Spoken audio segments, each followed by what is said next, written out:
Bismillahirrahmanirrahim. Assalamualaikum warahmatullahi wabarakatuh. Alhamdulillahirabbil alamin wa bihi nasta'in ala umurid dunya waddin. Wassalatu wassalamu ala asyrafil anbiya'i wal mursalin nabiyina Muhammad wa ala alihi wa sahbihi ajmain. Amma ba'd.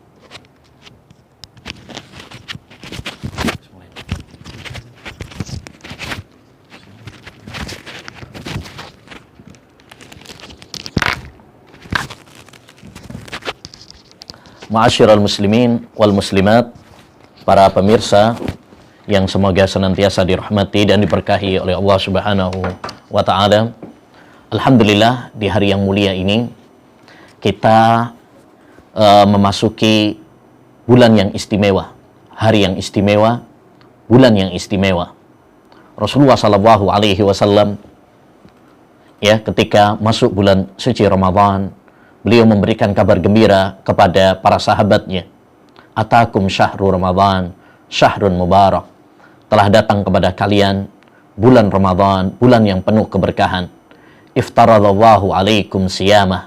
Di bulan ini Allah Subhanahu wa taala mewajibkan kepada kalian berpuasa. Fihi tuftahu abwabul jannah. Di bulan ini juga dibuka pintu-pintu surga. Wa tughlaqu fihi abwabul jahim. Dan ditutup pintu-pintu neraka. Wa tuwallu fihi syayatin, dibelenggu para setan. Fihi lailatun khairun min alfi syahr. Dan di bulan ini ada malam yang lebih baik dari 1000 bulan, yaitu malam Lailatul Qadar. Maka marhaban bi Ramadan, selamat datang Ramadan, dan kami ucapkan selamat menunaikan ibadah puasa dan ibadah-ibadah lainnya. Corona COVID-19 bukan penghalang bagi kita untuk beribadah kepada Allah Subhanahu wa taala. Bahkan hendaknya kita di tengah wabah seperti ini semakin meningkatkan amal ibadah kita agar Allah Subhanahu wa taala segera mengangkat wabah ini dari kita. Ingat, tidak ada yang bisa mengangkat wabah ini kecuali hanya Allah Subhanahu wa taala. Maka hendaknya bagi kita untuk kembali kepada Allah Subhanahu wa taala. Hendaknya bagi kita untuk banyak berdoa kepada Allah Subhanahu wa taala, merengek, berzikir dan mengingatnya, karena tidak ada yang bisa mengangkat wabah ini kecuali hanya Allah Subhanahu wa taala. Hanya kepada Allah kita bersandar dan hanya kepada Allah kita bertawakal. Wa 'alallahi fatawakkalu in kuntum mu'minin. Hendaknya hanya kepada Allah saja kalian bertawakal. Ma'asyiral muslimin wal muslimat, para pemirsa yang semoga senantiasa dirahmati dan diberkahi oleh Allah Subhanahu wa taala. Pada pertemuan kali ini insyaallah taala dan setiap hari Jumat pada jam 9:30 seperti ini, kita akan membuka session untuk soal jawab berkaitan tentang masalah-masalah agama yang insyaallah ta'ala kita akan berusaha menjawabnya sebatas ilmu yang telah diberikan oleh Allah Subhanahu wa ta'ala kepada kami yang lemah ini. Telah masuk beberapa pertanyaan yang sangat banyak sekali dari saudara-saudara kita dan insyaallah ta'ala kita akan menjawab secara singkat sesuai dengan ilmu yang ada pada kami yang fakir ini. Pertanyaan yang pertama, Assalamualaikum warahmatullahi wabarakatuh. Waalaikumsalam warahmatullahi wabarakatuh. Apa itu murji'ah? Waalaikumsalam. Murji'ah adalah kelompok yang menyimpang dari jalan Ahlus Sunnah wal Jamaah. Paham mereka yaitu irja, yang artinya adalah takhir, mengakhirkan. Mengakhirkan. Mereka disebut murji'ah karena mereka tidak memasukkan amal termasuk bagian dari iman. Sehingga menurut mereka, iman itu hanya sekedar di dalam hati saja. Adapun amal-amal perbuatan, mereka tidak memasukkannya dalam bagian iman. Dan tentu saja ini adalah pemikiran yang sesat dan menyesatkan, ya, karena Ahlus Sunnah wal Jamaah meyakini bahwasanya iman, ya, mencakup 3 hal: ucapan dengan lisan, keyakinan dalam hati, dan amal perbuatan, ya. Dan ini sudah menjadi kesepakatan mereka. Dalil-dalil tentang masalah bahwasanya iman termasuk amal termasuk bagian dari iman banyak sekali, ya, banyak sekali.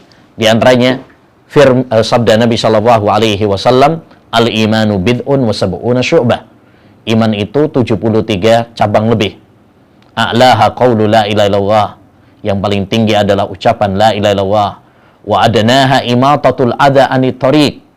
Dan yang paling rendah adalah menyingkirkan gangguan. Menyingkirkan gangguan. Ya, ini termasuk bagian dari amal. Ya, jadi amal termasuk bagian dari iman. Dan ini sudah menjadi kesepakatan para ulama sebagaimana dinukil oleh Imam Bukhari rahimahullah, oleh Al-Imam Asy-Syafi'i rahimahullah, dan lain sebagainya. Jadi Murji'ah adalah kelompok yang mengatakan bahwasanya amal bukan termasuk bagian dari iman, dan mereka berpendapat bahwasanya, ya, iman tidak bertambah dan tidak berkurang. Ya, ini pokok, ya, penting dari kesesatan mereka. Wallahu a'lam. Dan perlu diketahui bahwasanya Murji'ah itu memiliki, ya, macam-macam. Ada yang ekstrim, ya, ada yang relatif ringan yang disebut dengan Murji'atul Fuqaha, dan perinciannya ada dalam kitab-kitab akidah. Baik. Pertanyaan yang kedua, bismillah, assalamualaikum warahmatullahi wabarakatuh. Ustadz, kenapa firman Allah disampaikan kepada Rasulullah ada yang dikumpulkan menjadi Al-Quran, ada yang menjadi hadis qudsi? Apa perbedaan antara keduanya, yaitu antara Al-Quran dan hadis qudsi? Jazakallahu khairan. Adapun kenapa Al-Quran, kenapa ada hadis qudsi, ada Al-Quran, ya, perlu diketahui bahwasanya kalamullah, firman Allah Subhanahu wa taala itu, ya, tidak terbatas pada Al-Quran saja. Apa yang Allah firmankan itu juga ada dalam Taurat, ada juga dalam Injil, ya, dalam Zabur, dalam Suhuf Ibrahim dan Musa. Itu juga adalah firman Allah Subhanahu wa taala. Ya. Demikian juga dalam hadis qudsi.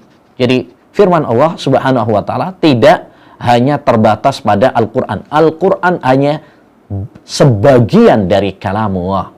Sebagian dari kalamullah Subhanahu wa ta'ala. Ya, ini yang harus kita fahami. Adapun apa perbedaan antara Al-Quran dengan hadis qudsi? Banyak perbedaannya. Di antara perbedaannya yang paling menonjol, kalau Al-Quran pasti sahih. Berbeda dengan hadis qudsi, tergantung status hadisnya. Ya, bisa jadi sahih, bisa jadi nggak sahih. Tergantung status hadisnya. Berbeda dengan Al-Quran. Al-Quran pasti sahih. Yang kedua, ya, di antara perbedaan antara Al-Quran dengan hadis qudsi, ya, kalau hadis qudsi bisa dibaca, kalau Al-Quran bisa dibaca dalam sholat, ya,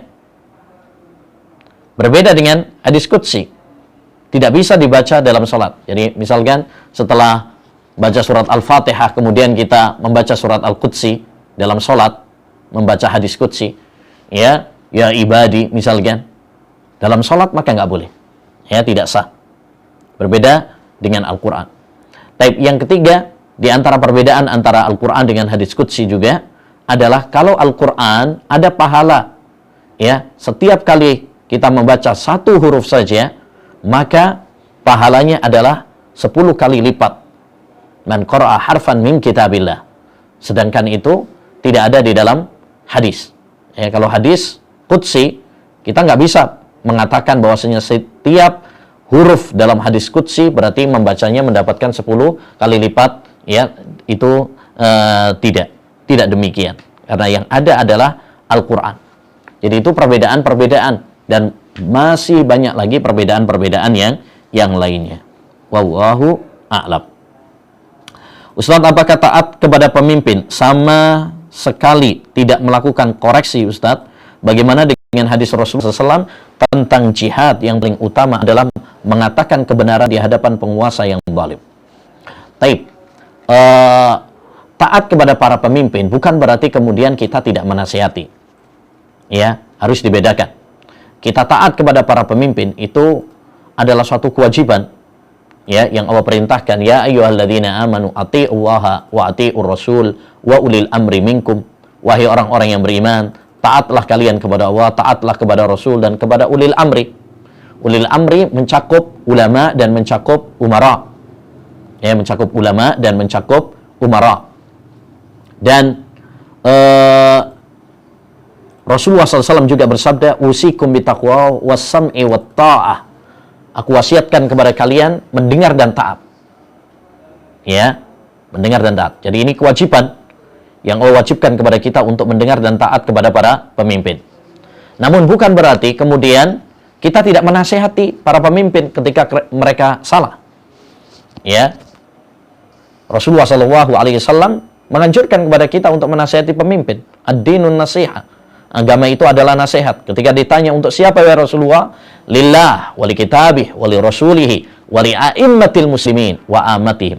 Untuk Allah, untuk Rasulnya, untuk kitab-kitabnya, dan untuk para pemimpin.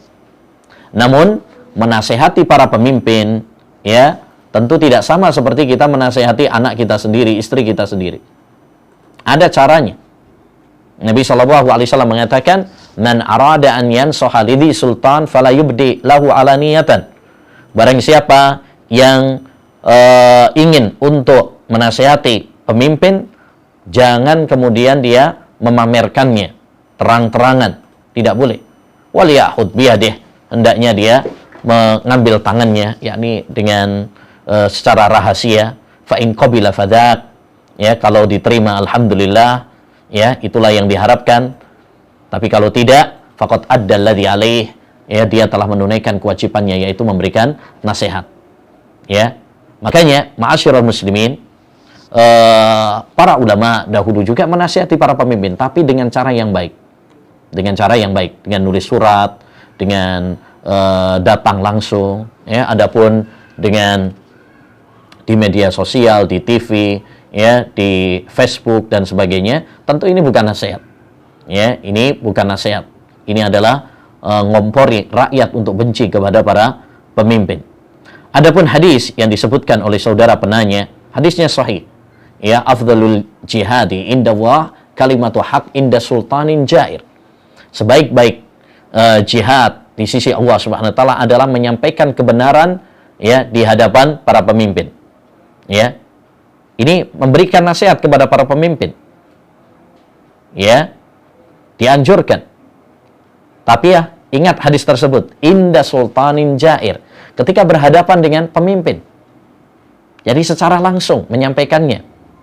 Bukan kemudian mengumbar di belakangnya atau memanas-manasi, memprovokasi, bukan seperti itu. Ya, banyak di antara sebagian kalangan itu, mereka berani mengkritik para pemimpin, ya, berani mengkritik para pemimpin, tapi ketika berhadapan dengan pemimpin langsung, diajak makan, dia udah nggak berkutik. Ya, nggak berkutik. Nggak ada nasihat. Nasihat yang paling bagus, yaitu kalau kita ada kesempatan untuk menasehatinya secara langsung. Jangan sampai kebalik. Ya, beraninya cuma di belakang. Jadi, hadis ini tidak ada pertentangan. Kita taat kepada para pemimpin, ya, tapi kita juga berkewajiban untuk memberikan nasihat kepada mereka, namun dengan cara yang baik.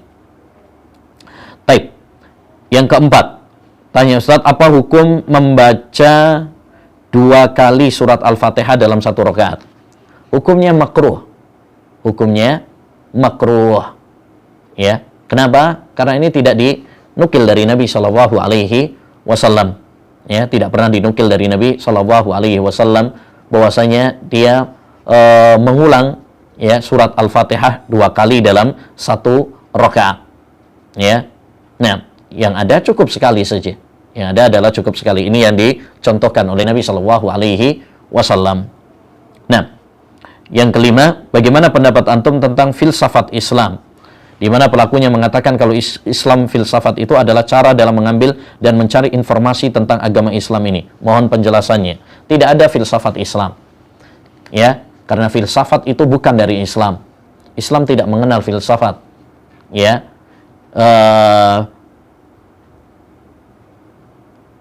Imam Asy-Syafi'i rahimahullahu taala pernah mengatakan, al-ilmu bil kalami jahlun. Mempelajari filsafat adalah kebodohan. Ya. Jadi filsafat bukan dari Islam, filsafat itu dari Yunan. Kita tidak boleh tertipu dengan istilah-istilah yang seringkali disematkan kepada Islam. Ya, pacaran Islam, demokrasi Islam, demonstrasi Islami, ya, dan perubahan-perubahan, ya, istilah yang lainnya. Ya, karena yang menjadi patokan adalah hakikatnya, bukan casing, bukan perubahan nama. Al-ibratu bil haqa'iq la bil asma. Ya, yang menjadi patokan adalah hakikatnya, bukan namanya. Kalau kita ingin mempelajari agama ini dan ingin mengetahui agama ini, cari dari sumbernya, yaitu Al-Quran dan hadis Nabi Muhammad SAW. Adapun filsafat, maka ini bukan sumber beragama yang benar, bahkan ini adalah sumber kesesatan dan penyimpangan. Banyak, ya, para pakar filsafat yang telah terjun menggeluti ilmu filsafat seperti Ar-Razi, Al-Ghazali, Al-Juwaini dan lain-lain, akhirnya mereka juga menyesal. Ya, maka jangan sampai kita kemudian malah terjerumus di dalam ilmu filsafat yang menjadikan kita akhirnya menyesal. Ya, ini termasuk ilmu yang tidak bermanfaat, bahkan membahayakan diri kita sendiri. Yata'allamuna ma yadurruhum wa la yanfa'uhum. Mereka mempelajari apa yang memadaratkan mereka dan tidak bermanfaat bagi mereka. Baik, selanjutnya, Ustaz, bagaimana kita mengetahui apakah amalan yang kita lakukan itu karena dimudahkan oleh Allah atau karena mengikuti hawa nafsu kita? Misal, seorang yang kurang suka bergaul lebih condong mengamalkan hadis tentang uzlah, atau sebaliknya, seorang yang suka bergaul dan bersosialisasi mengamalkan hadis semisal Muslim yang baik ialah yang bergaul dengan manusia dan sabar atas gangguannya. Ya, mohon nasihat Ustaz agar kita bisa istiqomah pada pintu amalan yang Allah bukakan dan jangan sampai kita diperdaya oleh setan. Yang paling penting, ayyuhal ikhwah, adalah amalan yang kita lakukan tersebut adalah amalan yang diridhoi oleh Allah Subhanahu wa taala. Itu yang paling penting. Ya, fa amma man a'ta wattaqa wa saddaqa bil husna fasanuyassiruhu lil yusra. Adapun orang-orang yang membenarkan, ya, dan memberi, suka memberi sedekah, ya, maka kami akan mudahkan dia untuk melakukan kebaikan-kebaikan. Wa amma man bahila wastahna, adapun orang-orang yang sombong, orang-orang yang pelit, ya, fasanuyassiruhu lil usra, kami akan mudahkan dia untuk kesulitan. Jadi yang paling penting adalah bagaimana amalan tersebut diridhoi oleh Allah SWT, apakah tidak. Ya. Nah, kemudian setelah kita mengetahui bahwa itu diridhoi oleh Allah Subhanahu wa taala, ya, tinggal kecenderungan hati kita. Karena sebagian orang ada yang diberi kecenderungan fokus untuk mengajar, ada yang diberi kecenderungan untuk terjun di lapangan, ya, sosial, ya. Ada pintu jihad, ada pintu-pintu ibadah dan lain sebagainya.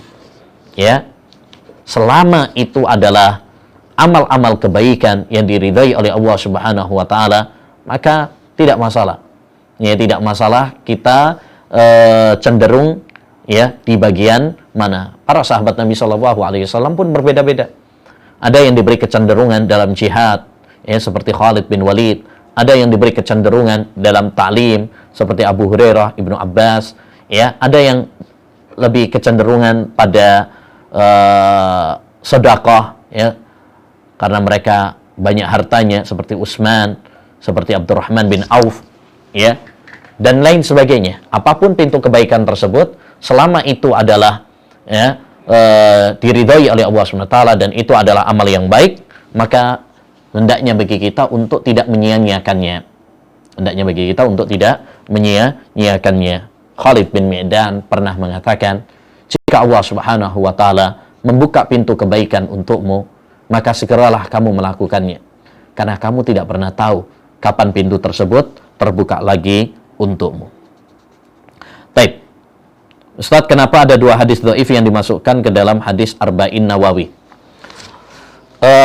Para ulama terkadang memasukkan hadis dhaif dalam kitab mereka. Pertama, ya, bisa jadi menurut dia tidak dhaif. Ya, menurut ulama yang lain dhaif, tapi menurut dia hadis tersebut tidak dhaif. Ya. Yang kedua, para ulama memasukkan bisa jadi karena maknanya bagus, dan hadis tersebut adalah hadis yang tidak terlalu parah, ya, tidak terlalu parah, karena sebagian para ulama berpendapat bahwasanya hadis yang dhaif bisa dijadikan hujjah, ya, dalam fadailul a'mal, selama hadis tersebut bukan hadis yang parah, ya. Nah, kemudian, ya, bisa jadi juga Al-Imam Nawawi rahimahullah memasukkannya karena 2 hal tadi, ya. Bisa jadi karena beliau menganggapnya hadisnya hasan, beliau juga menganggap itu adalah maknanya bagus, apalagi dalam hadis Arba'in Nawawi, ya, walaupun menurut penelitian ada 2 hadis yang dhaif, tapi beliau telah mencantumkan 42 hadis. Artinya kalau 2 hadis tersebut adalah dhaif, ya, masih tetap 40 namanya. Ya, wallahu a'lam. Ustaz, apa itu tauhid dan bagaimana ciri-cirinya? Tauhid seperti yang disebutkan oleh Imam Ibnul Qayyim rahimahullahu taala, ma tajawaza bihil abdu haddahu min ma'budin au matbu'in au muta'. Segala hal yang melampaui dari batasannya, ya, baik dia zat yang diibadahi, yang diikuti, atau yang ditaati, ya. Dan tauhid ini banyak sekali, tapi pokoknya ada 5, kata Imam Ibnul Qayyim. Waru'usuhum khamsah, ya, pokok-pokok tauhid itu ada 5. Yang pertama adalah iblis, ya, iblis, karena mengajak kepada kesesatan, kekufuran, kemaksiatan. Yang kedua, manda'an nasa ila ibadati nafsi, yang mengajak manusia untuk beribadah kepada dirinya, seperti Fir'aun yang mengatakan ana rabbukumul a'la, ya. Yang ketiga, man ubida min ghairillah wa huwa radin, yang disembah, ya, padahal dan dia ridho. Yang keempat, manidda'a syai'an min ilmul ghaib, siapa yang mengaku tahu ilmu gaib seperti para dukun. Dan yang kelima, wa man hakama bi ghairi ma anzalallah, ya, yang berhukum dengan selain hukum Allah Subhanahu wa taala. Ini pokok dari tauhid. Nah, selanjutnya, sebatas apakah larangan meminta pertolongan kepada selain Allah? Karena dahulu Rasul juga pernah minta perlindungan pada kabilah-kabilah Quraisy untuk melindunginya. Meminta pertolongan itu ada beberapa macam, ya. Yang pertama adalah meminta pertolongan dalam hal-hal, ya, dalam hal-hal yang tidak ada yang mampu untuk mewujudkannya kecuali hanya Allah. Minta kesembuhan, minta anak, minta rizki dan lain sebagainya. Maka ini hanya kepada Allah Subhanahu wa taala saja. Tidak boleh kepada yang lain. Allah Subhanahu wa taala berfirman dalam surat Al-Fatihah yang selalu kita baca, iyyaka na'budu wa iyyaka nasta'in. Hanya kepada Engkau ya Allah kami beribadah, dan hanya kepada Engkau kami minta pertolongan. Jadi hanya kepada Allah saja, tidak boleh kepada yang lainnya. Dan ini yang ditanamkan oleh Nabi. Idza sa'alta fas'alillah wa idza sta'anta fasta'in billah. Kalau kamu minta kepada Allah. Kalau kamu minta pertolongan hanya kepada Allah. Nggak boleh kepada yang lainnya. Taib. Yang kedua adalah minta pertolongan kepada makhluk. Ya, kepada makhluk.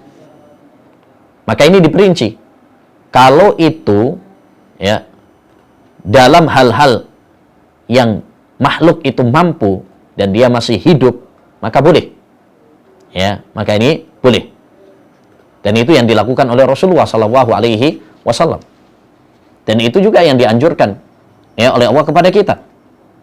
Ya, wa ta'awanu 'alal birri wat taqwa wa la ta'awanu 'alal ismi wal udwan. Tolong menolonglah kalian dalam kebajikan.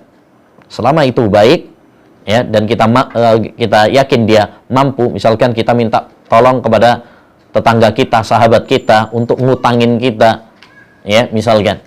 Maka ini boleh kalau kita tahu dia masih hidup, dia juga insya Allah mampu untuk menghutangi kita. Nah, maka ini hukumnya adalah boleh. Wallahu fi aunil abdi maka nal abdu fi auni ahi. Ya, Allah akan menolong hambanya selama hamba tersebut menolong saudaranya. Yang ketiga, minta pertolongan ya kepada mayit. Nah, ini syirik. Ya, ini syirik. Karena mayit yang sudah mati, ya, yang sudah ada di kuburan, ya, tidak mungkin bisa mewujudkan apa yang diminta oleh orang yang memintanya. Ketika dia minta kepada kuburan, dia minta kepada orang yang sudah mati, berarti ada keyakinan. Dia meyakini bahwasanya orang yang mati ini memiliki hal-hal yang luar biasa. Ya, hal-hal yang luar biasa yang tidak dimiliki oleh makhluk-makhluk yang lain. Ya, sehingga ada unsur kesyirikan di situ. Ya, ini tidak diperkenankan ya, dan ini sangat berbahaya sekali. Baik. Dan yang keempat adalah minta pertolongan dengan melakukan amal-amal soleh. Minta pertolongan kepada sholat, sabar. Ini juga dianjurkan. Wasta'inu bis sabri wassalah. Jadi minta pertolongan itu ada macam-macam. Ya, ada macam-macam. Ada yang diperbolehkan, ada yang tidak. Baik. Ustadz, untuk masa sekarang, siapakah kelompok yang berpaham Jahmiyah? Dan benarkah Imam Bukhari berkata bahwa bacaan Al-Quran itu makhluk? Siapakah kelompok yang berpaham Jahmiyah? Ya, banyak sekali orang-orang yang berpaham Jahmiyah ini. Ya. Dan yang paling penting, ma'asyiral muslimin, seperti yang sering kita sampaikan, tentu ketika kita membahas siapa ya dan kelompok apa namanya, itu tidak terlalu penting. Yang paling penting kita kenali ciri-cirinya, kaidah-kaidahnya. Ya, adapun untuk individu orangnya, kelompoknya apa, ya, ini terkadang menimbulkan fitnah. Ya, menimbulkan fitnah. Yang jelas kita harus mengetahui ciri-cirinya, ya, bahwasanya Jahmiyah itu adalah nisbah kepada Jaham ibnu Safwan, yang diantara akidah ya kelompok ini adalah meniadakan sifat-sifat Allah Subhanahu wa taala, nama-nama Allah Subhanahu wa taala. Ya. Demikian juga mengingkari ya hadis-hadis Nabi sallallahu alaihi wasallam, terutama masalah-masalah yang di luar jangkauan akal mereka. Ya. Ini kelompok Jahmiyah. Di antara pemikiran Jahmiyah juga yang mengatakan Al-Qur'an itu adalah makhluk. Ya, yang mengatakan Allah Subhanahu wa taala di mana-mana. Ya, dan lain sebagainya dari pemikiran-pemikiran Jahmiyah. Ya. Nah, tinggal nanti dipraktekkan. Banyak para dosen ya di universitas-universitas yang katanya Islam, ya, para penulis, demikian juga pendakwah, ya, bahkan yang katanya adalah profesor, doktor, terkadang memiliki pemikiran-pemikiran Jahmiyah. Ya. Nah, apakah Imam Bukhari mengatakan bahwasanya bacaan Al-Quran itu makhluk? Tidak, sama sekali. Ini kedustaan kepada Imam Al-Bukhari. Imam Bukhari sendiri pernah membantah hal itu. Ya, ini fitnah yang menimpa beliau ya di zamannya. Ya, beliau sendiri yang membantahnya. Beliau mengatakan, siapa yang menuduh aku mengatakan ya bahwa bacaanku terhadap Al-Quran itu adalah makhluk, ya, fahuwa kadzab, maka dia adalah pendusta. Ya. Imam Al-Bukhari termasuk ulama ahlul hadis, ulama us-salaf ya, yang sahih akidahnya. Ya, beliau memiliki kitab yang paling sahih setelah Al-Quran, yaitu Sahihul Bukhari. Ya, beliau jauh dari ya paham-paham Jahmiyah, ya seperti itu. Wallahu a'lam. Ada buku beliau Khalqu Af'alil Ibad, ya, siapa yang membacanya yakin bagaimana akidah Al-Imamul Bukhari rahimahullah ta'ala. Beliau juga memiliki risalah penting tentang akidahnya, ya, tentang akidah beliau, ya, dinukil oleh Imam Al-Lalikai dalam kitabnya Syarah Usul I'tiqad Ahli Sunnah wal Jamaah, ya, menjelaskan tentang akidah beliau yang beliau ambil dari ya ulama-ulama ya yang beliau temui. Nah, Ustadz, beberapa kaidah-kaidah tersebut ini saya ingin tahu tulisan Arabnya. Yang pertama, memaknai yang baru lebih utama daripada sekedar menguatkan. Lafadz Arabnya kaidah ini at-ta'sis aula minat ta'kid. At-ta'sisu aula minat ta'kidi. Ya, itu memaknai yang baru lebih utama daripada ya menguatkan. Yang kedua, hukum itu tidak sempurna kecuali apabila syaratnya terpenuhi dan hilang segala penghalangnya. Ya, kaidah ini lafadznya la yatimul hukmu hatta tajtami asyurut wa tartafi al-mawani. Ya, la yatimmu al-hukmu hatta tajtami asyurut wa tantafil mawani. Hukum itu tidak sempurna kecuali apabila terpenuhi syarat-syaratnya dan hilang segala penghalangnya. Yang ketiga, sesuatu yang yakin tidak hilang dengan keraguan. Ya, al-yakinu la yazulu bisyak. Ini kaidah-kaidah fikih yang sangat penting. Ya, taib. Adapun ulasannya nanti insyaallah taala bisa dipelajari dalam pembahasan kaidah-kaidah fikih. Ya. Ini penanya cuma nanya bahasa Arabnya saja. Taib.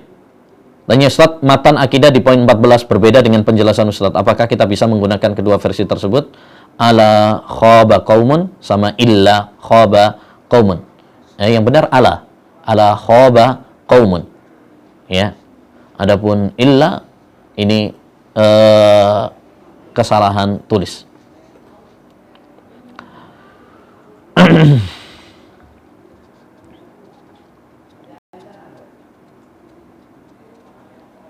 Taib. Dalam penjelasan Ustadz Quran surat Asy-Syura ayat 11 terdapat kaidah bantahan terhadap yang menyerupakan Allah dengan makhluk, bantahan terhadap yang mengingkari sifat Allah. Dan penetapan apa yang Allah tetapkan itu tidak berarti menyerupakan Allah dengan makhluk. Ustaz, tolong jelaskan dari sisi bahasa Arab tentang ayat tersebut. Apakah ini sama dengan rukun kalimat tauhid, nafi wal isbat? Ya. Ya, di situ ada nafi dan ada isbat. Nafi pada kalimat laisa kamitslihi syai'. Ya.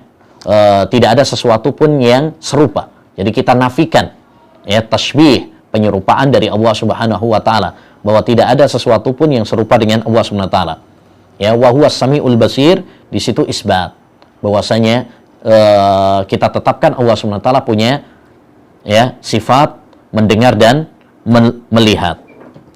Kemudian dalam ayat Al-Qur'an seringkali ditutup dengan penyebutan sifat Allah yang mulia setelah menjelaskan sesuatu. Dalam salah satu kajian ada ustadz menjelaskan itu salah satu keindahan dan kelembutan bahasa Al-Qur'an. Mohon diberitahukan tentang keindahan kelembutan bahasa Al-Quran dalam ayat tersebut. Salah satu keindahannya, kenapa Allah Subhanahu wa ta'ala menutup ayat surat Asy-Syu'ara ayat 11 tadi, Asy-Syura ayat 11 tadi dengan wa huwas samiul basir, adalah tadi untuk membantah ya orang-orang yang mengingkari sifat-sifat Allah Subhanahu wa ta'ala dengan alasan kalau kita tetapkan berarti kita menyerupakan Allah dengan makhluk. Maka Allah tutup wa huwas samiul basir. Ya, tidak ada sesuatu pun yang serupa dengan Allah Subhanahu wa taala, dan Allah Maha mendengar lagi Maha melihat. Makhluk juga Allah tahu, makhluk juga mendengar. Allah tahu, makhluk juga melihat. Tapi Allah tetap menetapkan bahwa dirinya mendengar dan melihat. untuk menjelaskan kepada kita bahwa ya menetapkan sifat-sifat Allah Subhanahu wa taala yang terdapat di dalam Al-Qur'an sebagaimana Allah tetapkan pada dirinya, itu bukan berarti menyerupakan Allah dengan makhluknya. Ya. Menyerupakan Allah dengan makhluknya itu kalau kita mengatakan ya pendengaran Allah sama dengan pendengaran saya. Penglihatan Allah sama dengan penglihatan saya. Itu baru namanya menyerupakan Allah dengan makhluk. Adapun ya kita menetapkan penglihatan, pendengaran ya untuk Allah Subhanahu wa taala dan kita mengatakan Allah mendengar dan melihat, tapi mendengar dan melihatnya Allah tidak sama dengan makhluk, maka ini bukan menyerupakan Allah dengan makhluknya.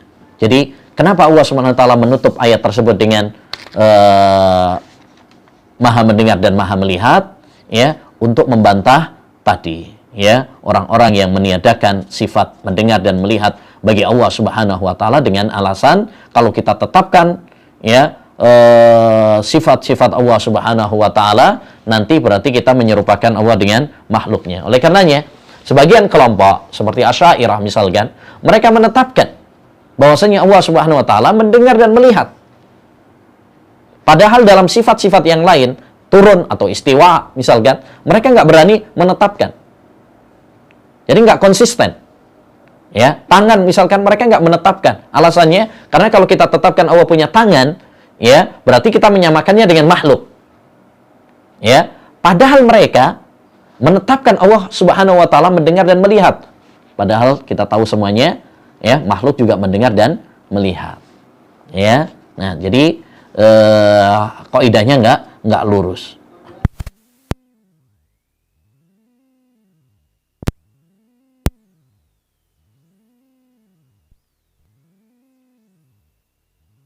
Ya, bid'ah adalah segala sesuatu ya amalan ibadah yang tidak ada contohnya dari Nabi Shallallahu Alaihi Wasallam ya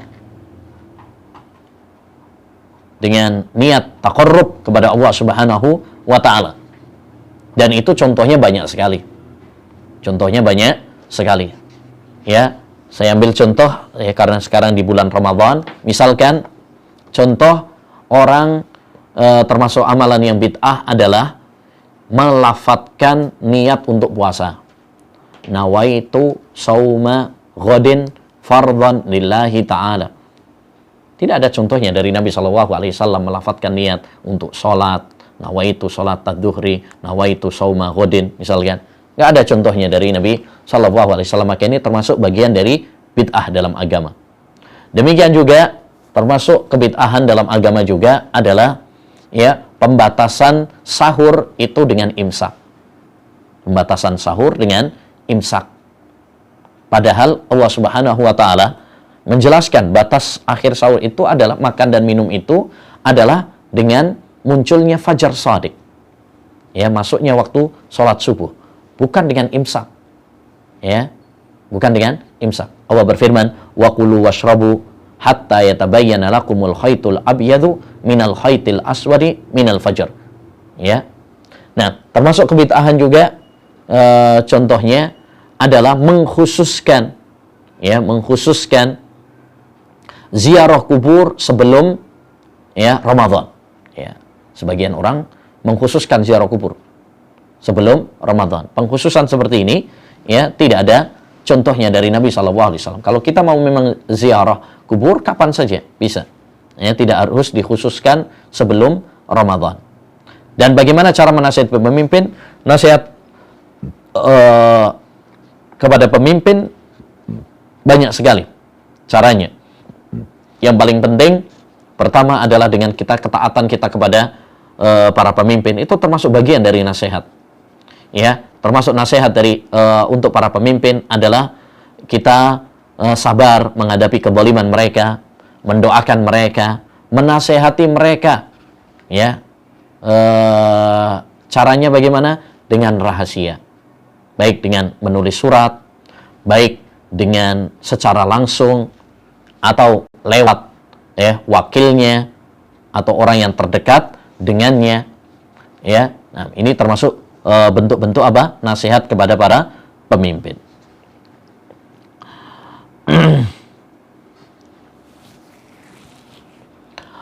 Ustadz, dalam audio yang saya dengar tentang mengenai Hizbut Tahrir, sebenarnya apa yang dimaksud dengan Hizbut Tahrir dan apakah mereka itu lebih membawa kepada manfaat atau sebaliknya? Hizbut Tahrir adalah kelompok ya yang muncul ya di Yordania oleh An-Nabhani ya, dan mereka membawa pemikiran-pemikiran atau menghidupkan pemikiran-pemikiran ya Mu'tazilah. Makanya Syekhul Albani rahimahullahu taala menjuluki Hizbut Tahrir ya dengan Mu'tazilatul Asr, Mu'tazilah gaya baru. Ya, karena mereka persis ya mendaur ulang pemikiran-pemikiran Mu'tazilah. Ya, daur ulang ya pemikiran-pemikiran Mu'tazilah. Oleh karenanya ya, tadi ada pertanyaan sebelumnya, di mana dan apa itu Jahmiyah, Mu'tazilah? Ya, ini salah satunya, yaitu contoh bahwasanya kita jangan terfokus pada nama. Ya, kalau sekarang kita cari nama kelompok yang namanya Jahmiyah, Mu'tazilah, oh kami Jahmiyah, Mu'tazilah, itu mungkin nggak ada. Yang ngaku itu nggak ada. Ya, mereka sekarang berganti baju, casing. Ya, makanya perhatikan tadi kaidah al-ibra bil haqa'iq la bil asma. Yang menjadi patokan itu adalah hakikatnya, bukan casingnya, bukan namanya. Karena nama bisa diganti-ganti. Yang paling penting adalah hakikatnya. Disinilah pentingnya kita belajar ilmu, supaya kita tidak tertipu dengan perubahan-perubahan nama. Ya, khomer tetap khomer, walaupun diganti dengan bir, walaupun diganti dengan minuman segar misalkan, ya tetap khomer kalau itu memang memabukkan dan hukumnya haram. Ya, dan banyak mereka memiliki penyimpangan-penyimpangan. Di antaranya adalah menolak hadis ahad dalam masalah akidah. Ini penyimpangan paling parah mereka. Karena dengan kaidah ini akhirnya menolak masalah-masalah akidah yang sangat banyak. Mereka tidak percaya dengan adanya siksa kubur, ya, tidak percaya dengan adanya Dajjal di akhir zaman, turunnya Isa di akhir zaman, Imam Mahdi. Mereka tidak percaya dengan itu semuanya. Karena menurut mereka hadisnya ahad, dan hadis ahad tidak bisa dipakai dalam masalah-masalah akidah. Ya, dan ini termasuk kesesatan. Ya, di antara kesesatan mereka juga ya adalah menjadikan khilafah sebagai prioritas utama mereka. Ya, makanya yang selalu mereka dengung-dengungkan ya adalah khilafah, bukan kepada tauhid, bukan mengajak manusia agar beribadah kepada Allah Subhanahu wa taala saja, ya. Nah, sehingga menyibukkan dengan politik, menyibukkan dengan mengkritik pemerintah. Makanya kelompok ini di banyak negara, termasuk negara kita juga, ya, beberapa tahun yang lalu, ya, termasuk yang melarang adanya kelompok ini. Ya, kenapa? Karena kelompok ini mengkhawatirkan kekuasaan. Ya, karena mereka ingin mengubah sistem negara. Karena itu prioritas mereka. Lihat majalah-majalah mereka, diskusi mereka, seminar mereka, ya, selalu yang dibahas adalah tentang khilafah. Ya, tentang khilafah. Padahal inti dakwah para nabi adalah tauhid. Ya, mengajak manusia beribadah kepada Allah Subhanahu wa taala saja. Baik. Ustaz, apakah Sayyid Sabiq di antara ulama Ahlu Sunnah di dalam kitabnya Fiqh Sunnah dikasih kata sambutan oleh Rasul? Taib. Kitab Fiqh Sunnah termasuk kitab yang bagus, ya, disarankan oleh Syekhul Albani rahimahullahu taala. Bahkan Syekhul Albani punya ta'liq, komentar terhadap buku tersebut. Judulnya Tamamul Minnah fit Ta'liq ala Fiqh As-Sunnah. Ya, jadi buku tersebut buku yang bagus termasuk, ya, kalaupun ada beberapa catatan, ya, bisa itu masalah-masalah fikih, sehingga kita harus berlapang dada. Secara umum, kitab fikih sunnah termasuk kitab yang bagus, ya. Nah,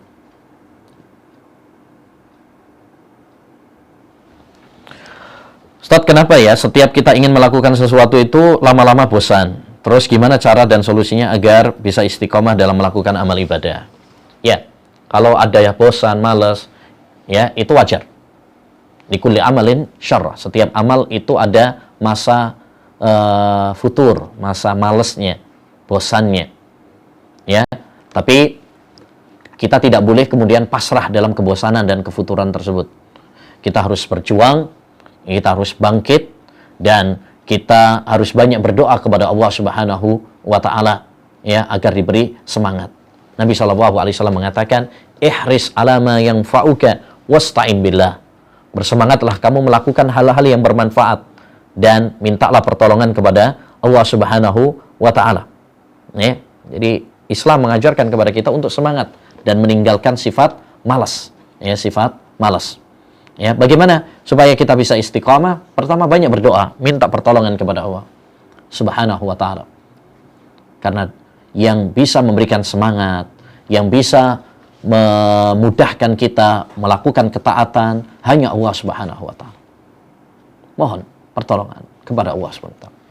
Yang kedua, di antara cara agar kita termotivasi adalah bergaul dengan orang-orang soleh. Ya, berteman dengan orang-orang yang baik, karena teman itu memiliki pengaruh. Almar'u ala dini khalilih. Seorang itu tergantung kepada temannya. Dengan kita berteman dengan orang-orang yang baik, maka kita akan terpengaruh yang baik. Di antara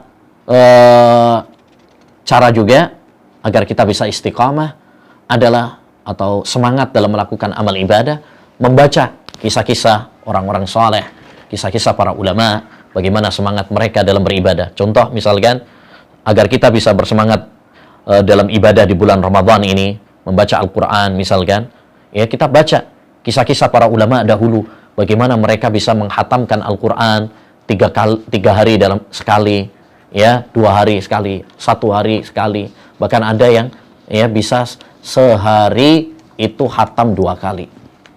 Dengan membaca kisah-kisah tersebut akan memotivasi kita. Wallahu a'lam.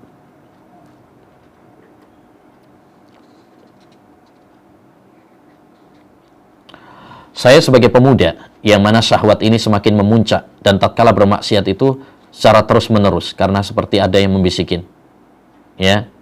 Allah kan Maha Pengampun, pasti Allah ampunin kok. Ya.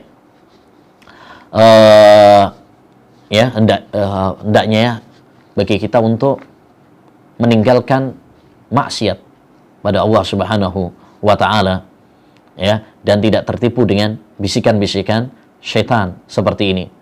Ya, Allah Maha Pengampun, Allah SWT. Siapa yang menjamin bahwasanya Allah SWT akan mengampuni kita? Yang kedua juga kita harus ingat, ketika kita bermaksiat, bisa jadi kita nggak ada kesempatan untuk bertaubat. Bisa jadi saat kita bermaksiat Allah SWT cabut nyawa kita. Jadi jangan tertipu dengan kemurahan Allah Subhanahu wa taala, kemudian kita meremehkan dosa. Ingat, di samping Allah Maha Pengampun, ya, kita juga harus ingat bahwasanya Allah Subhanahu wa taala sangat keras adabnya. Sangat keras adabnya.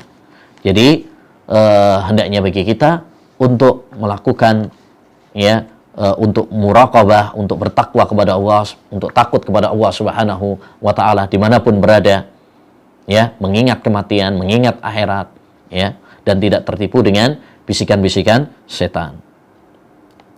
Taib. Dan bagaimana agar bisa menghindari semua itu? Tadi, ya, yang paling penting kita harus mengagungkan Allah Subhanahu wa taala. Hadirkan, ya, Allah Subhanahu wa taala, ya,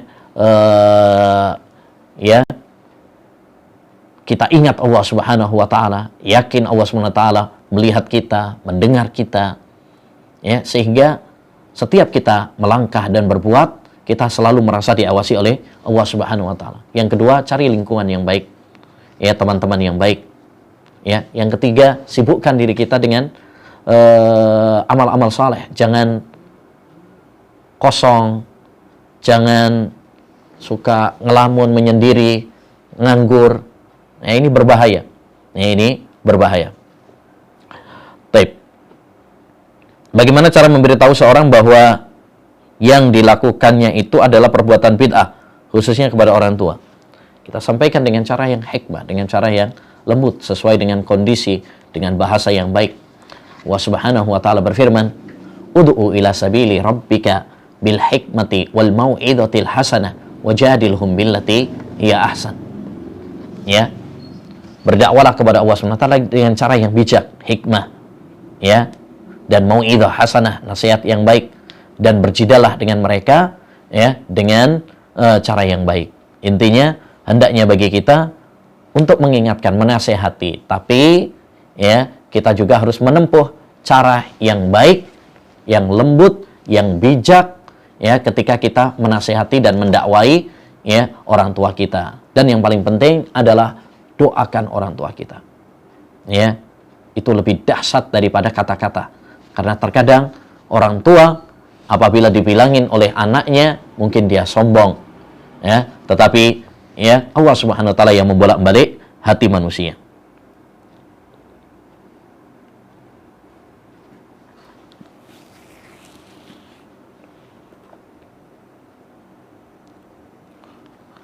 Taib.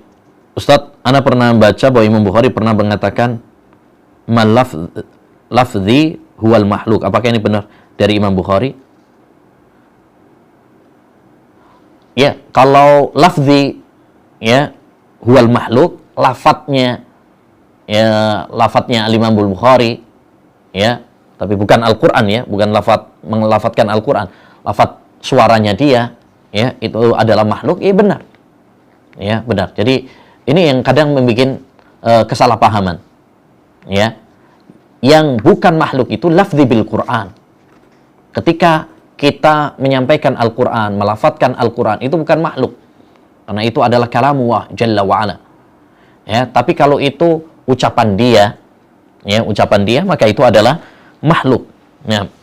Adapun apakah ini benar dari Imam Bukhari, wallahu alam, saya tidak tahu, ya. Yang jelas memang ada perbedaan antara lafadz dia, ya, lafadz dia sendiri dengan ketika seorang itu melafadzkan Al-Quran, ya. Kalau lafzi bil Qur'ani makhluk, ya ini yang tidak boleh. Adapun lafzi, ya, itu adalah makhluk, maka itu benar.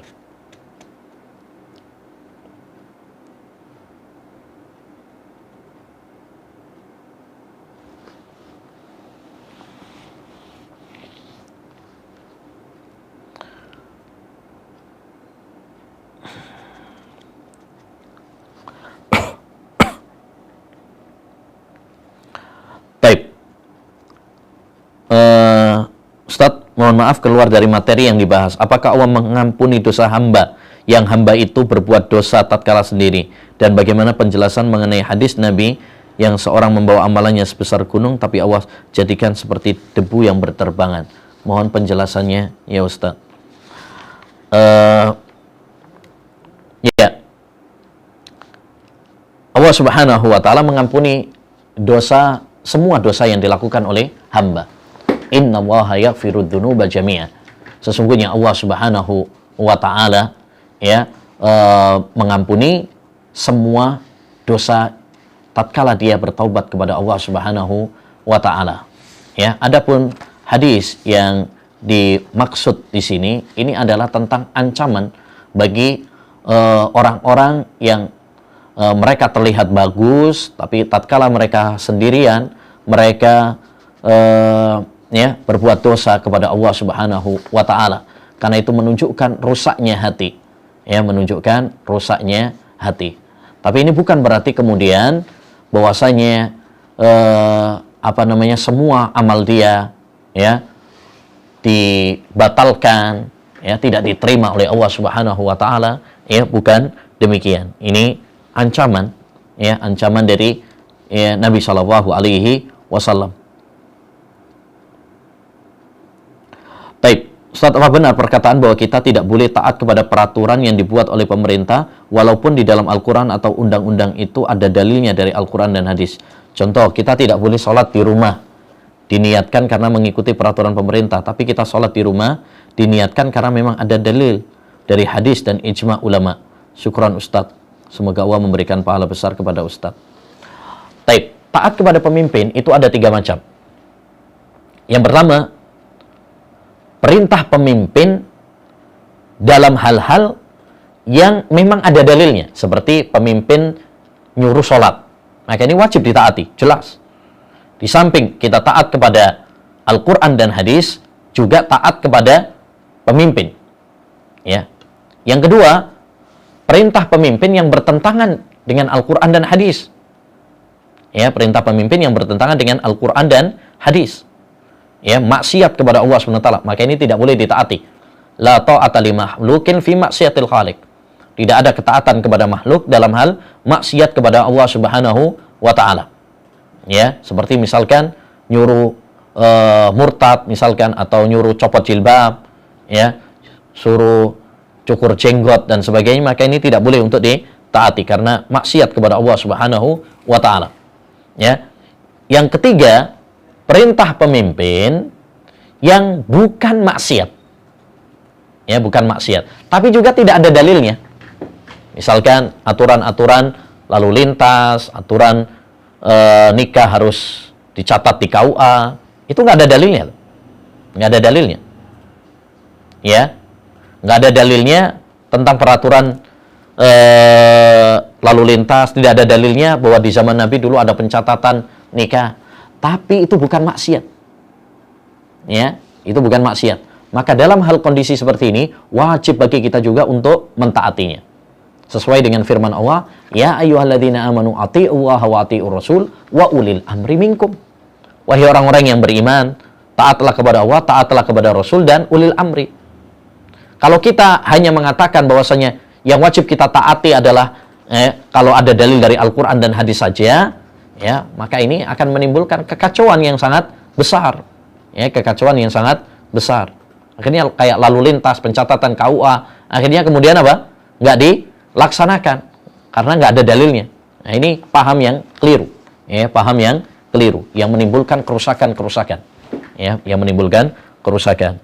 Ya, pemimpin itu dijadikan, ya, diangkat pemimpin itu tujuan intinya adalah untuk menjaga keamanan.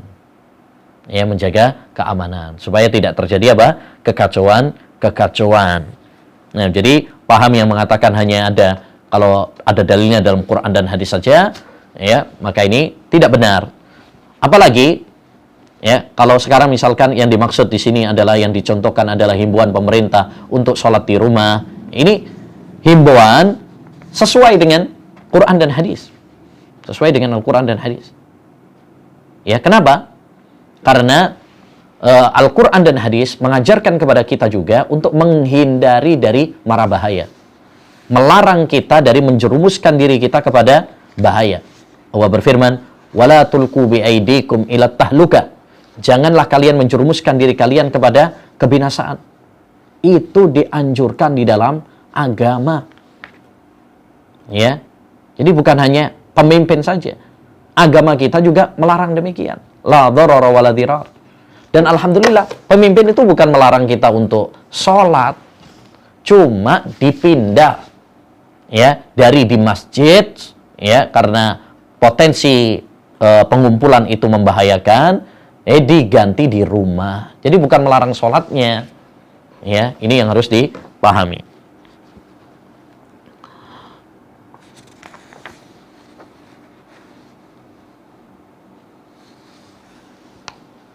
Baik.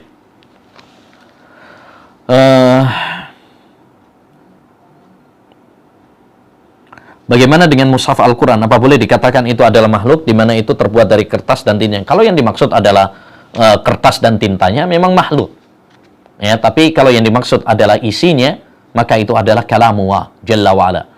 Ya, oleh karenanya mengatakan mushaf adalah makhluk secara mutlak, ya, ini akan membuat kekacauan, ya, salah paham, sehingga perlu dihindari. Ya, kalau memang kita mau mengatakan, oh yang saya maksudnya, harus dijelaskan. Jangan membuat ungkapan-ungkapan yang membuat orang kemudian nanti salah paham. Makna turun yang ditetapkan dalam mensifati turunnya Allah itu definisinya bagaimana? Bukankah Al-Quran diturunkan dengan bahasa Arab yang jelas? Jika makna yang ditetapkan adalah pergerakan dari atas ke bawah, lalu bagaimana mengkompromikan dengan sifat tinggi bagi Allah Subhanahu wa taala?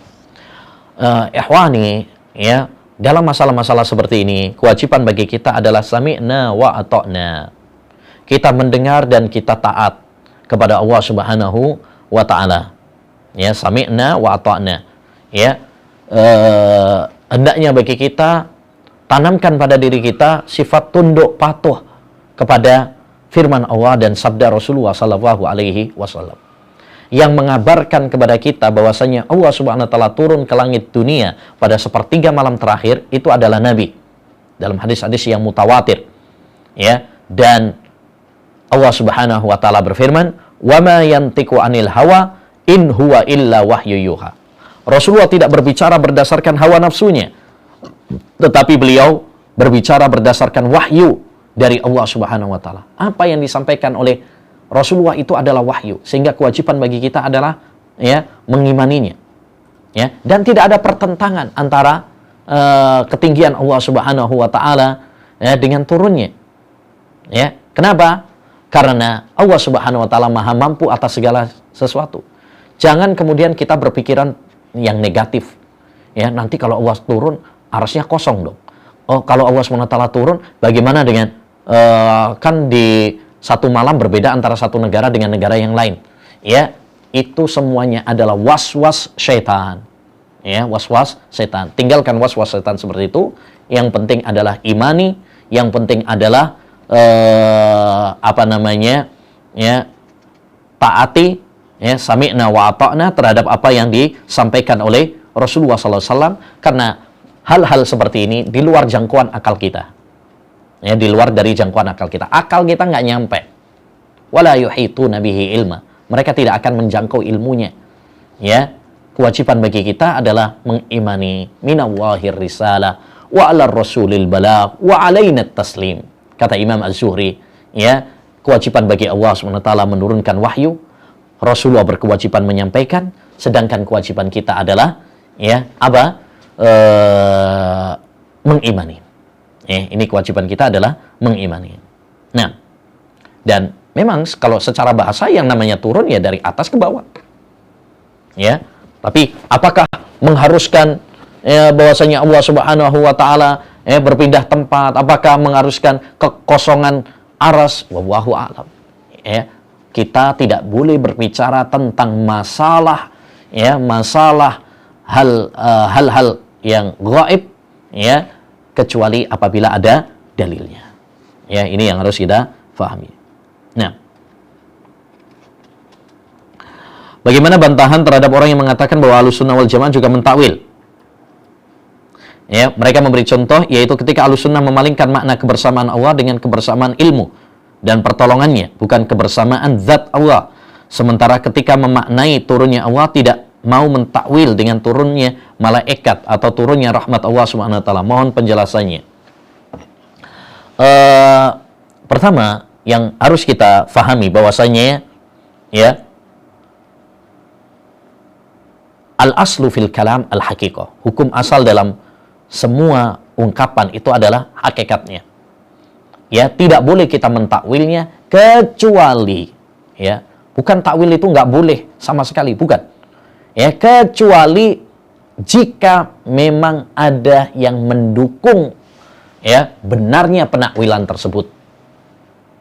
Ya, contoh misalkan dalam bahasa Arab kalau mengatakan ra'aitu al-asada, saya melihat singa.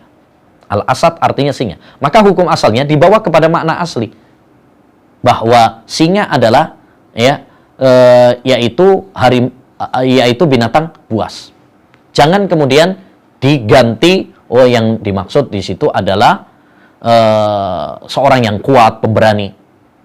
Itu namanya takwil. Baik. Tapi kalau misalkan kalimatnya begini, ra'aitu al-asada yahtubu 'alal mimbar. Saya melihat al-asad, ya, dia berkhutbah di atas mimbar. Di sini ada indikasi, ada korina, ya, yang menunjukkan bahwasanya di situ bukan harimau, bukan binatang buas, ya, karena nggak mungkin dong binatang buas kemudian khutbah di atas mimbar, ya. Demikian juga makna-makna, ya, yang lain, ya, seperti penakwilan sebagian apa namanya, makna yang menurut kita takwil, pada hakikatnya itu bukan takwil. Memang itu seperti itu maknanya. Contoh, ini dicontohkan seperti wa huwa ma'akum ainama kuntum, dan Allah bersama kalian dimanapun berada. Ya, para ulama mengatakan dengan kesepakatan.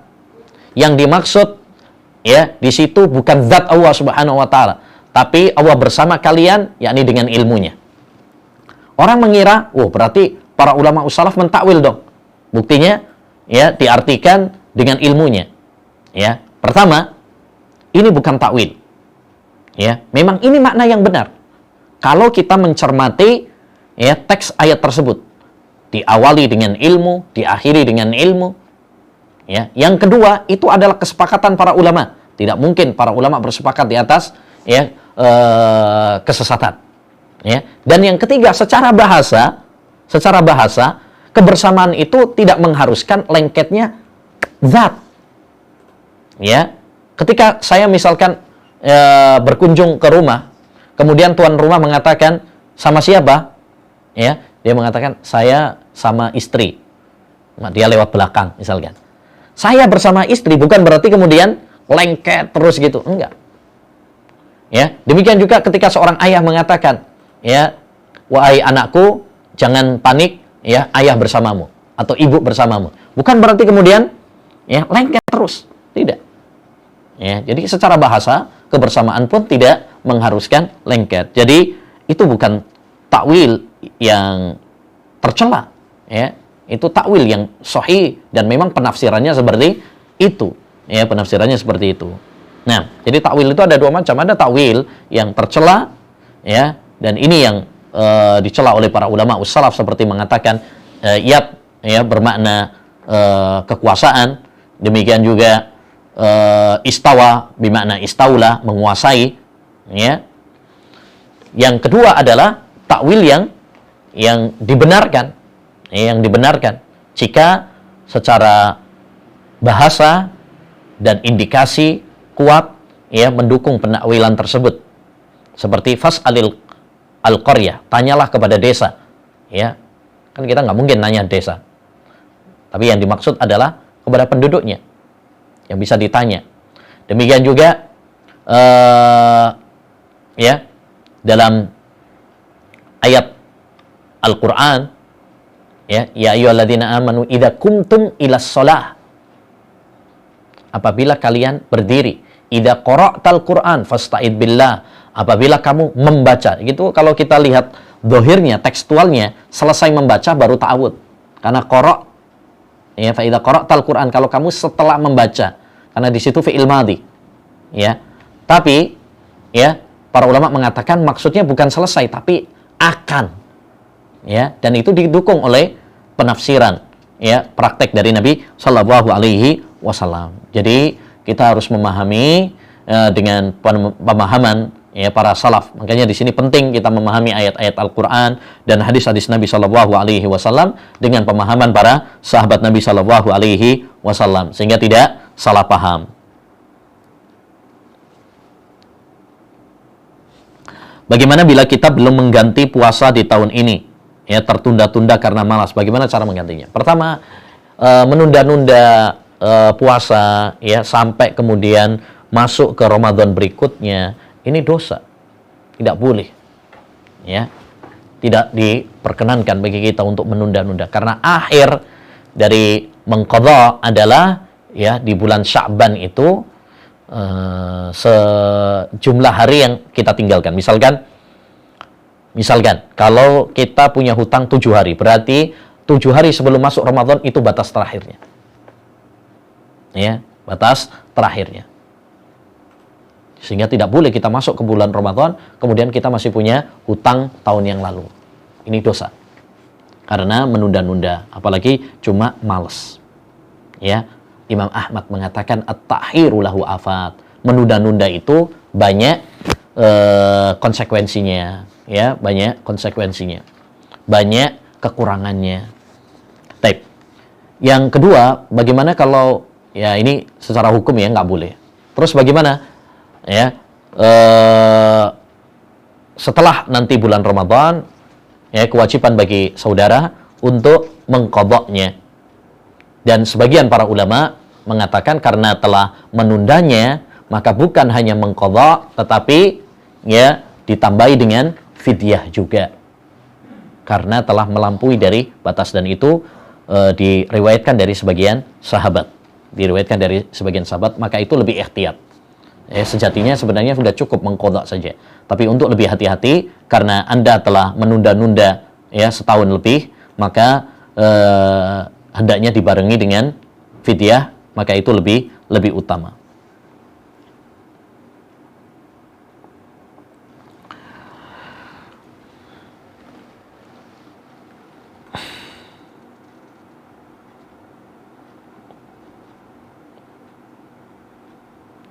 Taib, Ustaz, terkait kajian yang menjelaskan akidah Ahlussunnah wal Jamaah, Al-Quran kalamullah bukan makhluk. Apakah serta-merta orang yang berpaham seperti ini menjadi kafir? Atau hanya dihukumi melakukan kufuran yang dapat mengeluarkan dari Islam?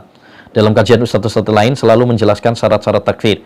Dan ada iqamatul hujjah, tidak ada penghalang dan lain. Kalau dalam 10 pembatal Islam itu, apakah semuanya harus mengikuti syarat-syarat tersebut? Termasuk orang yang melakukan kesyirikan, melecehkan agama dan lain-lain. Apakah jalan selamatnya cukup mengatakan menilai perbuatan tersebut dapat mengeluarkan seorang dari Islam? Ya, taib. Ya, ini kaidah-kaidah umum ya. Kaidah-kaidah umum. Ya. Bahwa ini membatalkan, ini termasuk kekufuran. Ini takfir mutlak. Ya, takfir mutlak. Pengkafiran secara mutlak. Adapun pengkafiran secara individual, ya, maka harus melihat kepada ya kaidah-kaidah dalam takfir. Ya, kaidah-kaidah dalam takfir.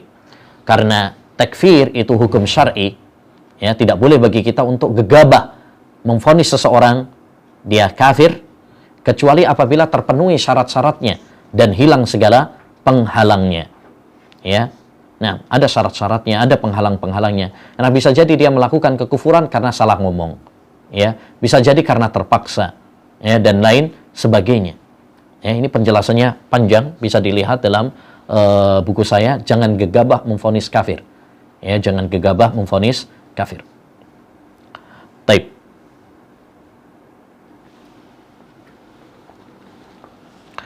Sudah 4 bulan ini saya keluar dari akidah Islam Jamaah karena saya telah sadar bahwa banyak penyimpangan akidah maupun syariat di dalamnya.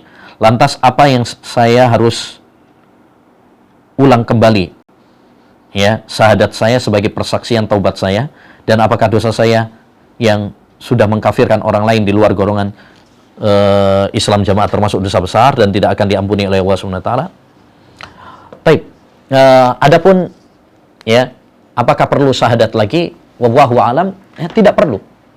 Ya, karena walaupun Islam Jamaah mengkafirkan ya selain kelompok mereka, dan itu adalah pengkafiran yang tidak benar, ya, bukan berarti kemudian ya mereka itu kafir. Bukan berarti mereka itu apa? Kafir. Ali bin Abi Thalib dikafirkan oleh orang-orang Khawarij. Tapi Ali bin Abi Thalib tidak mengkafirkan Khawarij. Karena dia tahu bahwasanya masalah pengkafiran itu bukan hawa nafsu, tapi ya harus dikembalikan kepada hukum Allah Subhanahu wa taala. Tidak boleh gegabah ya dalam masalah mengkafirkan ini. Nabi SAW mengatakan, "Man qala li akhihi ya kafir wa laysa fi ba'a ilai." Siapa yang mengatakan kepada saudaranya wahai kafir padahal tidak kafir, akan kembali kepada dirinya. Ya. Nah, apakah dosa saya mengkafirkan orang lain di luar golongan Islam Jamaah termasuk dosa besar dan tidak akan diampuni? Kalau dosa besar, iya. Ya, tidak boleh seorang mengkafirkan sembarangan ya berdasarkan hawa nafsu hanya karena nggak kelompoknya kemudian dia kafirkan. Ya, pengkafiran ini konsekuensinya besar baik di dunia maupun di akhirat. Ya, dan ini termasuk dosa besar. Tapi apakah ini tidak akan diampuni oleh Allah? Allah Subhanahu wa taala berfirman, "Innallaha yaghfirud dzunuba jami'a." Allah mengampuni semua dosa. Ya, selagi Anda sudah bertobat kepada Allah Subhanahu wa taala, ya, maka semoga Allah Subhanahu wa taala mengampuni dosa-dosa Anda. Ya. Nah, karena Allah Subhanahu wa taala Maha Pemurah. Allah Subhanahu wa taala Maha Pengampun. Ya, tidak ada dosa yang tidak diampuni oleh Allah selagi kita bertaubat kepadanya. Ya, jangankan dosa takfir, dosa syirik saja, dosa yang paling besar, selama seorang itu bertaubat kepada Allah Subhanahu wa taala, Allah mengampuni kok. Ya, yang paling penting sekarang Anda sudah bertobat dari firqah tersebut, ya, bersyukurlah kepada Allah Subhanahu wa taala, ya, banyak menuntut ilmu, ya, kemudian banyak berdoa kepada Allah Subhanahu wa taala agar diberi keistiqomahan. Taib.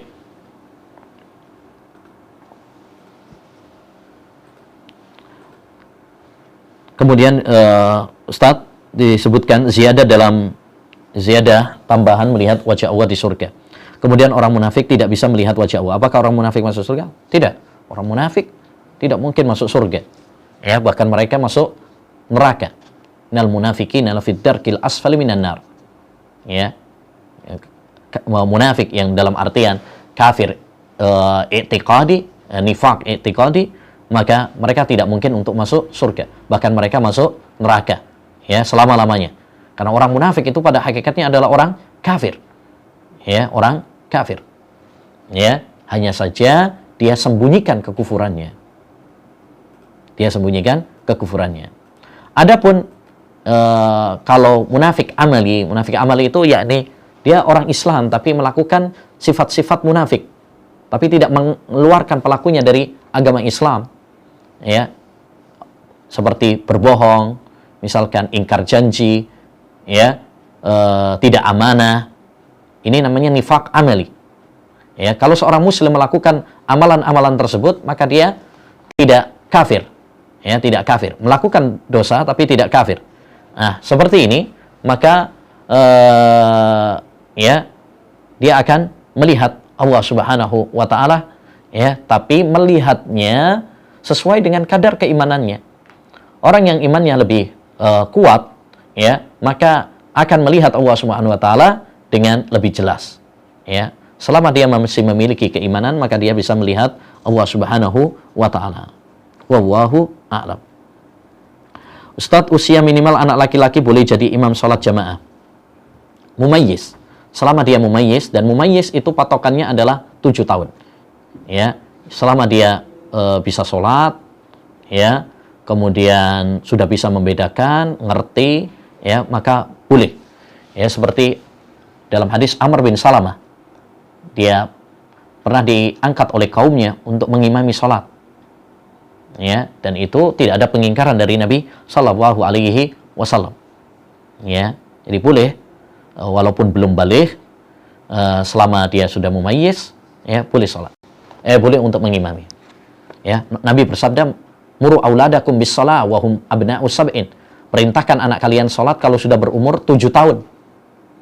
Dan umur 7 tahun belum balik. Itu menunjukkan bahwa sholat mereka sah. Dan kaidahnya, man sahhat sholatuhu sahhat imamatuh. Siapa yang sah menjadi sholatnya sah, maka berarti sah juga untuk menjadi imam. Sudah. Baik. Ayyuhal ikhwah wal akhwat yang semoga dirahmati oleh Allah Subhanahu wa taala. Sebenarnya masih banyak pertanyaan-pertanyaannya, ya, tapi waktunya sudah habis. Insyaallah taala nanti kita sambung pada Jumat berikutnya, ya. Subhanakallahumma bihamdika asyhadu an la ilaha illa anta astaghfiruka wa atubu ilaik. Assalamualaikum warahmatullahi wabarakatuh.